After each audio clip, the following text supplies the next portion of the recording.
Hello बच्चों ये table आज यहाँ से शुरू किया जाएगा आपका टेबल नंबर 4.2 समान विमीय सूत्र की भौतिक राशियाँ। देखिए इसमें भौतिक राशियाँ और उनके विमीय सूत्र लिखे गए हैं और ये बहुत ज़्यादा इम्पोर्टेंट है बच्चों, ये एग्ज़ाम में आने वाला है।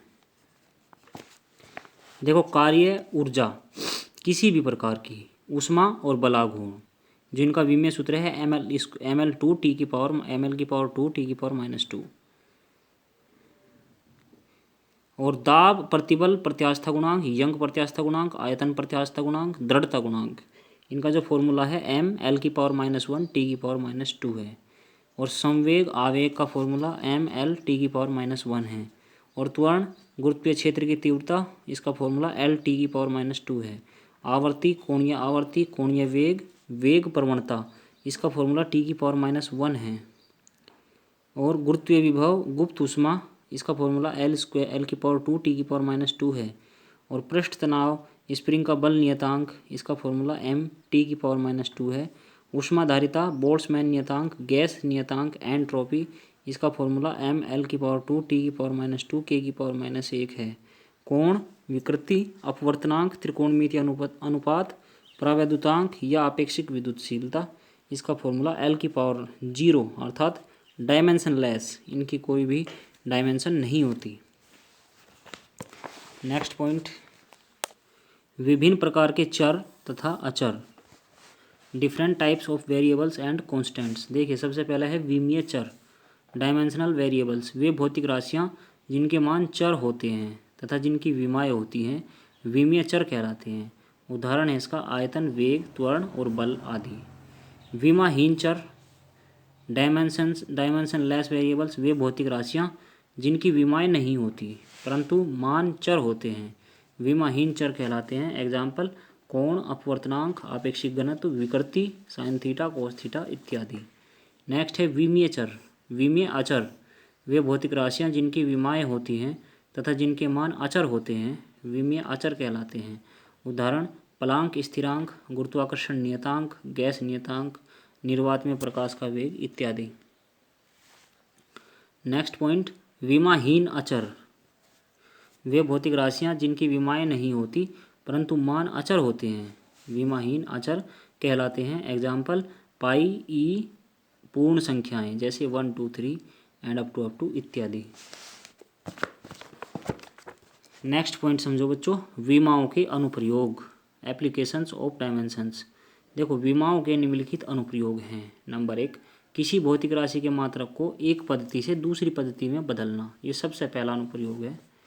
देखिए किसी भी भौतिक राशि के आंकिक मान तथा उसके संगत मात्रक का गुणनफल सदैव एक नियतांक होता है। माना किसी भौतिक राशि कैपिटल Q के दो विभिन्न पद्धतियों में आंकिक मान क्रम से n1 व n2 तथा मात्रक क्रम से u1 व u2 हैं, तो Q बराबर n1 इंटू u1 बराबर n2 into u2 equation number first. अब देखिए माना इस भौतिक राशि की विमाएँ द्रव्यमान लंबाई व समय में क्रम से a b व c है, तो इसका विमीय सूत्र जो होगा m की पावर a l की पावर b t की पावर c होगा। यदि प्रथम पद्धति में द्रव्यमान लंबाई व समय के मात्रक क्रम से m1 l1 तथा t1 हो तो q बराबर n1 इंटू m1 की पावर a l1 की पावर b t1 की पावर c, चूँकि u1 बराबर होता है m1 की पावर a l1 की पावर b t1 की पावर c। आगे देखिए इसी प्रकार यदि द्वितीय पद्धति में द्रव्यमान लंबाई व समय के मात्रक क्रम से m2 l2 तथा t2 हो तो q बराबर n2 m2 की पावर a l2 की पावर b t2 की पावर c, चूँकि u2 बराबर m2 की पावर a l2 की पावर b t2 की पावर c। अतः समीकरण 1 के अनुसार n1 इंटू m1 की पावर a l1 की पावर b t1 की पावर c बराबर n2 इंटू m2 की पावर a l2 की पावर b t2 की पावर c। अतः n2 बराबर n1 m1 अपॉन m2 की whole power a l1 upon l2 की whole power b t1 upon t2 की whole power c equation number second. देखिए समीकरण 2 में अनुपातों m1 upon m2 l1 upon l2 तथा t1 अपॉन t2 एवं n1 का आंकिक मान रखकर n2 का आंकिक मान ज्ञात किया जा सकता है। इस प्रकार उपयुक्त सूत्र की सहायता से किसी भौतिक राशि के आंकिक मान को एक मात्रक पद्धति से दूसरी मात्रक पद्धति में बदला जा सकता है।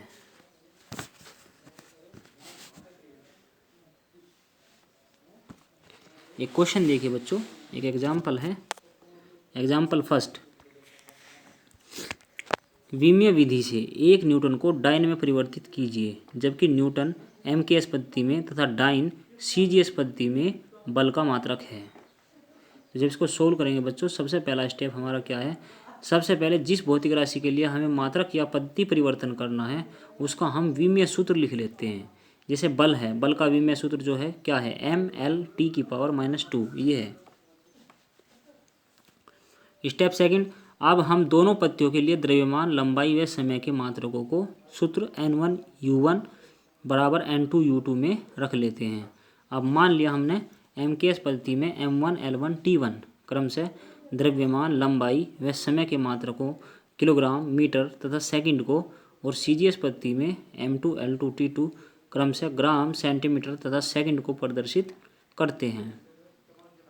यदि दोनों पद्धतियों में बल के आंकिक मान क्रम से N1 व N2 हों तो N1U1 बराबर N2U2 अथवा N1 M1 L1 T1⁻² equal to N2 M2 L2 T2⁻²। Step third, अब हम दूसरी पद्धति में संख्यात्मक मान N2 ज्ञात करने के लिए समान पदों की विमाओं को एक साथ लिख लेते हैं। तो N2 बराबर N1 M1/M2 into L1/L2 into T1/T2⁻²। Step 4 देखिए, अब हम प्रत्येक विमीय संकेत के संगत मात्रक को लिखकर समान मात्रकों में परिवर्तित कर संख्यात्मक मान N2 ज्ञात कर लेते हैं। तो N2 इक्वल टू कितना हो जाएगा बच्चों, N2 इक्वल टू हो जाएगा 1 इंटू किलोग्राम/ग्राम, मीटर/सेंटीमीटर इंटू सेकंड की होल पावर -2। तो सेकंड/सेकंड तो कैंसिल हो जाएगा, तो ये बचेगा। अब देखिए 1 kg में 1000 ग्राम होते हैं, तो ग्राम से ग्राम भी कैंसिल, और 1 मीटर में 100 सेंटीमीटर होते हैं, सेंटीमीटर से सेंटीमीटर भी कैंसिल। तो 1000 गुना 100 अर्थात 10⁵, यानी कि 1 न्यूटन बराबर 10⁵ डाइन। तो बच्चों ये इसका आंसर आ जाएगा। आप इसमें टेस्ट योर नॉलेज में ये क्वेश्चन करके देख सकते हो, फर्स्ट एंड सेकंड। नेक्स्ट समझिए, किसी समीकरण के विमीय संतुलन अथवा सत्यता की जांच करना।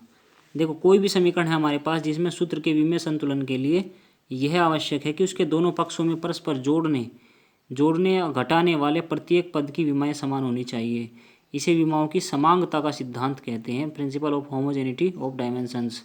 अतः किसी समीकरण अथवा सूत्र के विमीय संतुलन की जांच करने के लिए उसके दोनों पक्षों के पदों की विमाओं की जांच करते हैं। यदि दोनों ओर के पक्षों की विमाएं ठीक बराबर हैं तो समीकरण सत्य है, अन्यथा असत्य है।